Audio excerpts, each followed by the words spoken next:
লিখে দিই tan square theta, তাহলে তোমরা ইজিলি কেমনে হলো এটা যদি আমি একটু তোমাদের দেখিয়ে দেই, যে একটি সূত্র আছে, যে এখানে যদি আমরা সূত্রটা লিখে যাই, যে সেটা হলো tan square theta is equal to sec square theta minus 1, এটা হচ্ছে এটার মূল সূত্র। ওই সূত্র থেকে আমরা এখানে tan স্কয়ার থিটা বসিয়ে দিয়েছি। তো তোমরা কি দেখতে পেলে যে এই sec স্কয়ার থিটা মাইনাস 1 এর সূত্র হচ্ছে tan স্কয়ার থিটা, যেটা আমি রুট ওভারের ভিতরে বসিয়ে দিয়েছি। সো আই থিংক প্রবলেম হবার কথা নাই।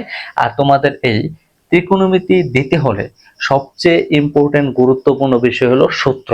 তোমাকে সূত্র বুঝতে হবে এবং প্রমাণ দেখে দেখে সেই সূত্র প্রয়োগ করা শিখতে হবে। তুমি যত ব্যক্তি প্র্যাকটিস করবা যত বেশি, তত তুমি ত্রিকোণমিতি প্রমাণ করতে পারবা।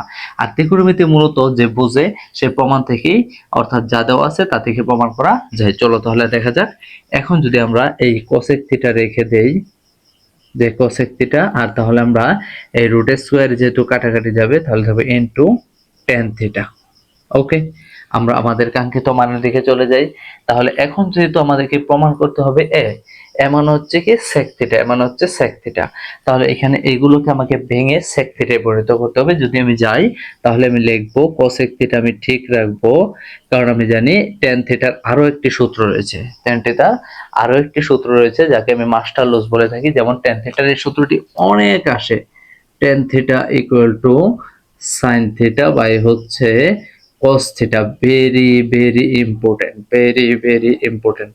এই সূত্র ছাড়া ত্রিকোণমিতিক অঙ্ক ভাবাই যায় না, এত পরিমাণ এসে থাকে এই সূত্র।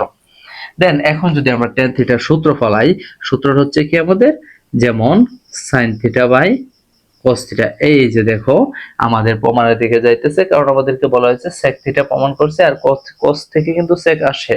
তো আমরা যদি এটা একটু প্রমাণ করতে যাই, তাহলে দেখবো যে এই cosec থিটা মূলত গুণ আছে sin থিটার সাথে। যদি আমি তোমাদেরকে আরো ভেঙে বোঝানোর জন্য এটাকে একটু গুণ দিয়ে দিই, তাহলে একদম একটু সময় লাগবে কিন্তু ভালোভাবে বোঝা যাবে। যেমন আমি এটা যদি লিখে নেই যে cosec theta, cosec theta into হচ্ছে sin theta, cosec theta into sin theta, তারপর নিচে আমাদের রয়েছে হচ্ছে cos থিটা। দেন আমার তো এখানে sin থিটাও রাখার দরকার নেই, cos থিটাও রাখার দরকার নেই, আমার দরকার হচ্ছে sec থিটা। তাহলে আমি কি করব, এই sin থিটাকে ভেঙে দেব। ভেঙে যদি দেই, আমি জানি এই sin থিটার একটি সূত্র রয়েছে, সেটি হচ্ছে কি যে sin theta is equal to অনুপাতের সূত্র, যাকে আমি বলে থাকি। তোমাদেরকে এই বিষয়ে আমি ভালো একটি লেকচার দিব, কিভাবে সূত্র প্রয়োগ করতে হয়, সেখান থেকে শিখলে হয়তো আরো শিখতে পারবা। তো এইখানে যে আমরা সূত্রটা প্রয়োগ করব তা হচ্ছে sin থিটা, কারণ আমার এখানে sin থিটার কোনো দরকার নেই, তোমরা হয়তো বুঝতে পারতেছো। তাহলে যদি আমি